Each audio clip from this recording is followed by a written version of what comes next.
Right. మనతో పాటు మరి ఇందాక వాళ్ళ హస్బెండ్తో మాట్లాడాము. మరి మేడం స్వప్న గారు ఉన్నారు. ఆ రోజు మరి మేడం ఉన్నందుకే ఆయన బతుకున్నారని చెప్పి ఆయన చెప్పడం జరుగుతుంది. ఆయనని కొట్టేటప్పుడు మేడమే బాగా ప్రొటెక్ట్ చేసి ఆయన మీద పడిపోయి ఆయనకి రక్షణ కలిగించారు. మరి ఒక్కసారి మేడంతో మాట్లాడదాం. ఇలాంటి పరిస్థితుల్లో మాట్లాడుతారు మరి మీకు తప్పుగా అనిపించవచ్చు, కానీ జనాలకి చాలా అవాస్తవాలు తెలుసు. వాస్తవం ఏంటో ఆవిడ నోట్ల నుంచి మనం విందాము.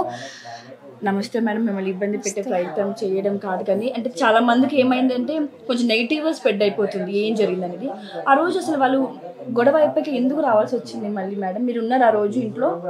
ఇంట్లోనే ఉన్నానండి. మా హస్బెండ్ ఎలక్షన్ డ్యూటీ మీద నెక్స్ట్ డే హాలిడే ఉంది కదా, ఆయన రెస్ట్ తీసుకున్నారు. పొద్దంతా రెస్ట్ తీసుకున్నారు. ఈవినింగ్ 6:30కి అట్లా దాన్ని వాకింగ్ తీసుకెళ్లారు. పక్కన చూస్తే వాళ్ళు ఇద్దరు మనుషులు ఉన్నారు వాళ్ళ ఇంటి దగ్గర. నాకు ఎందుకో డౌట్ అనిపించింది. వాళ్ళు సీరియస్గా చూస్తున్నారు, ఫోన్లో మాట్లాడుతున్నారు. పైనుంచి మా హస్బెండ్కి అదే ఇంటిమేట్ చేశాను, ఎందుకో చూస్తున్నారు అది ఇదని. అంటే అసలు వెళ్ళేటప్పుడే చెప్పాను నేను, అంటే అట్లా భయపడితే ఇట్లా వాళ్ళు ఎందుకున్నారు అది ఇదని అనుకుంటూ వెళ్ళిపోయినారు. వాళ్ళని కిందికి వెళ్ళి చెప్తున్నా వాళ్ళ బ్రదర్కి కాల్ చేశారు. తను కాల్ చేసి వితిన్ సెకండ్స్లోనే ఆయన మీద వెనక నుంచి ముగ్గురు వచ్చేసిండ్రు, అటాక్ చేసేసాను. ఇంకా ఇటు నుంచి అటు నుంచి నేను అరుస్తూనే ఉన్నా, వాళ్ళు వస్తున్నారు నేను అరుస్తున్నా, ఆయనకు వినిపించలేదు. అసలు కిందికి వెళ్ళే లోపల కింద పడేసి కొట్టేసినారు మొత్తానికి. మీద పడిపోతున్నా అంటే ఇద్దరిని చంపేయాలి అన్నంత కసిలో ఉన్నారు వాళ్ళు. మేమైతే షాక్లోనే ఉండిపోయినాం. అంటే చిన్న ఇష్యూకి ఇంత పెద్దగా. మీకు ఇదివరకు ఏమైనా అంటే లైక్ ఏదైనా చిన్న చిన్న గొడవలు జరిగితే అది మనసులో పెట్టేసుకొని కొడతారు కదా మేడం, అట్లా ఇదివరకు ఏమైనా మీ ఇద్దరు మధ్య అంటే మీ ఫ్యామిలీ వాళ్ళ ఫ్యామిలీ మధ్యలోకి ఏమైనా జరిగినాయా, లేకపోతే ఇదే ఫస్ట్ టైం వాళ్ళు మిమ్మల్ని అటాక్ చేయడం, మీ మీద ఘర్షణ జరగడం కానీ? 1 వీక్ బిఫోర్ అయిందండి. కాకపోతే చిన్నగా ఇప్పుడు ఇంటి దగ్గర మాట ఈ మా బ్లూ విషయంలోనే వాడు బయటికి ఆయన ఓటేయడానికి వెళ్తున్నాడు. 1 వీక్ బిఫోర్ కూడా ఓటేయడానికి వెళ్తుంటే ఆయన వెనకాల పరిగెట్టి వెళ్ళింది. కిందికి వెళ్ళిపోతుంది, తను వెళ్ళిపోగానే ఆయన గేట్ వేసేస్తాడు. మళ్ళీ ఏంటంటే మా పాపది స్కూటీ అదే కలర్లో ఉంటుంది. సో స్కూటీ మీద ఆయన రావడంతో ఏమనుకున్నదంటే మా పాపే వచ్చింది అనుకొని స్కూటీ వెనకాల వెళ్ళి అక్కడికి వెళ్ళి చూసే లోపలే మా హస్బెండ్ పరిగెట్టుకుంటూ వెళ్ళి దాన్ని తీసుకొచ్చే ప్రయత్నం చేసిండ్రు. అక్కడ ఏం జరిగిందో నేను చూడలేదు అసలు. పైన లోపల ఉన్నా, బయటకు వచ్చేసరికి వాళ్ళిద్దరు కాలర్స్ పట్టుకుంటున్నారు.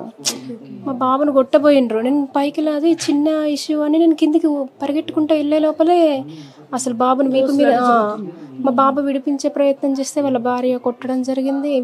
మా బాబుని నేను కొడుతున్నందుకు నాకు చాలా బాధేసి నేను లాగితే నా చెంప మీద ఒకటి బాగా చేసింది, గట్టిగా కొట్టారు. తర్వాత నేను టీషర్ట్ పట్టుకొని గుంజాను, ఆమె నైటీ పట్టుకొని గుంజేసింది. బయటికి లాగాను. మగవాళ్ళు వాళ్ళు కొట్టుకుంటారు కదా, ఆడవాళ్ళు ఎందుకు వెళ్ళడం మధ్యలోకి అని నేను లాగాను. వల్గర్ లాంగ్వేజ్ యూజ్ చేసింది ఆమె, చాలా వల్గర్గా తిట్టింది. దీంతో నేను వదిలేసే మనకెందుకు, మనం స్టేషన్కి వెళ్ళిపోదాం పదా అని మా హస్బెండ్ని తీసుకొని రావడం జరిగింది. అంటే మన ఫ్రాక్చర్ అయిపోయిందా ఏంటి జరిగింది? మీ బోన్స్ అన్నీ మొత్తం ఇరిగిపోయినాయండి. లోపల లోపల మొత్తం డిస్లొకేట్ అయినాయంట. సర్జరీ చేశారండి నాకు. ఇదంతా సర్జరీ మొత్తం కర్రలతోనే కొట్టేశారు మమ్మల్ని. కర్రలతోనే. సార్ని కొడుతుంటే మీరు పైన పడినారని సార్ చెప్తున్నారు. ఆయన కొడుతుంటే నేను ఆపే ప్రయత్నం చేసినా వాళ్ళు ఆగట్లేదు. తల మీద తగిలి ఆయనకి ఏమైపోతుందో అని మొత్తం మీద పడిపోతే వాళ్ళు ఇంకా ఇద్దరం బతకకూడదు అని మొత్తం కొడుతూనే ఉన్నారు. చివరిగా మీకు ఏంటి లైక్ అంటే స్టేషన్కి అయితే ఇప్పుడు కస్టడీలో చెప్పారని ఉన్నారని మీ బాబు చెప్పడం జరుగుతుంది. సో చివరిగా ఏం న్యాయం కోరుతున్నారు మీరు ప్రభుత్వానికి? ఇట్లాంటి సిచ్యువేషన్ మాకు ఎప్పుడు కాలేదండి. మేము వీళ్ళు ఉండబట్టి ఇప్పుడు మా హస్బెండ్ వాళ్ళు కూడా 50 ఇయర్స్ అవుతుంది. వాళ్ళు అసలు ఎప్పుడు ఇన్ని సంవత్సరాలలో ఎప్పుడు గొడవలు జరగలేదు. మా పెళ్ళైనప్పటి నుంచి కూడా ఎప్పుడు జరగలేదు. ఇది జరగడం ఫస్ట్ టైం నాకు. అందే ఈ రోజు ఇది జరిగింది. వాళ్ళు వచ్చి 1 year కూడా కాలేదు. ఈ రోజు ఇది జరిగిందంటే రేపు ఇంకొకటి కూడా జరగచ్చు. ఈరోజు నాకు అయింది, నాలాంటి ఆడవాళ్ళకు కూడా మళ్ళీ ఇట్లాంటి పరిస్థితి రావద్దు.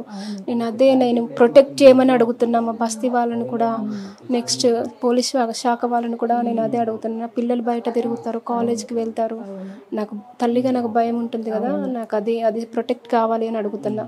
ఏంటంటే ఇట్లాంటి వాళ్ళు సమాజంలో ఉండకూడదు. మెయిన్ నాకు ఏంటంటే ఇక్కడ తిరుగుతుంటే ఇంటికి రావాలన్న చూడాలన్న భయం వేస్తుంది మాకు. మా బస్తీ వాళ్ళు కూడా సపోర్ట్ చేస్తాము, మీరు టెన్షన్ పడకండి అని వాళ్ళు కూడా చెప్పారు. మేడం మా మీడియా వల్ల కూడా చాలా సపోర్ట్ ఉంటుంది.